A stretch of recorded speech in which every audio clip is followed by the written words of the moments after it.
If you have parents that are just way too protective and then they literally just did everything for you, there's some odd mindsets that they're actually passing on to you. So let's get started. This first one is a weird relationship with decisions. If you have a very controlling parent, then literally everything is decided for you already. What to eat, what school, your schedule, what to major in. So literally your decision-making experience is like what color t-shirt I want to wear today.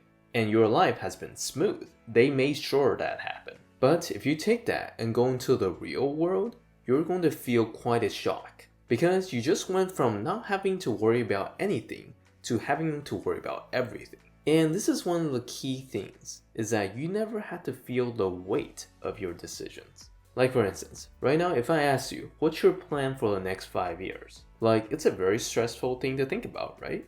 Especially if you're not used to thinking ahead. So you want to start off with decisions with lower pressures that even if you made a mistake, you wouldn't feel so bad about it. Like, what kind of healthy meals should I cook? And then move on to bigger decisions with slightly more consequences, like buying a laptop, or how much to save or spend on your hobbies or social activities. And the main thing that we're doing here is you want to learn to feel the weight of your decisions slowly and gain that confidence. And eventually, this is how you're able to trust in your own decisions much more. If you want to be a man that knows their way around the world, hit that subscribe button. Next is that parents always want the safest and the most comfortable route for their kids. But if they just took over, you actually lose a lot of experiences with how to handle risk in your life. Like, should you go out and play pickleball with your friends?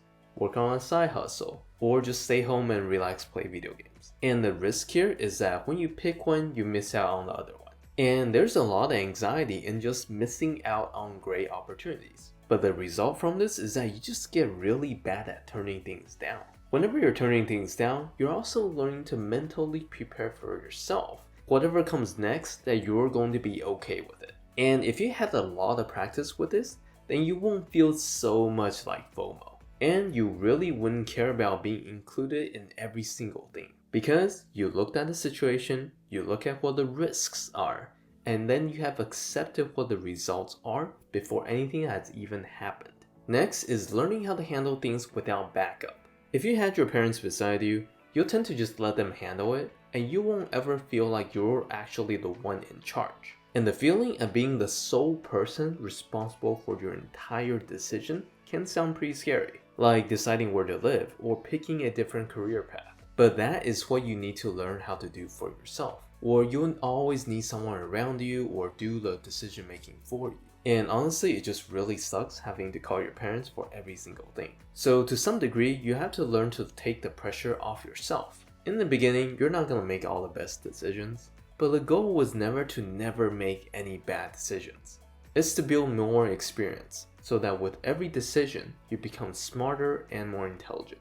Last is, there's this difficult relationship with managing time. When you're in school, you never really had to know how to manage your time, because honestly, you never really had a choice. Everything is literally just picked for you, you just need to go through it. You never really had to create your own schedule. And then you take this, go into the real world. Other than work, your life is pretty much a mess. Because you didn't develop a concept of time. But luckily, even now, if you're not really that good with time, you can set reminders on your phones to help you out. And this is where you have to learn to prioritize your life by yourself. Whatever you value first, prioritize it. Give it time in your day first. And even if you have no idea what you're doing, the more you do it, the more you actually figure yourself out. Like, I do much better in the mornings, or if I pack too much into my day, I just end up not doing anything.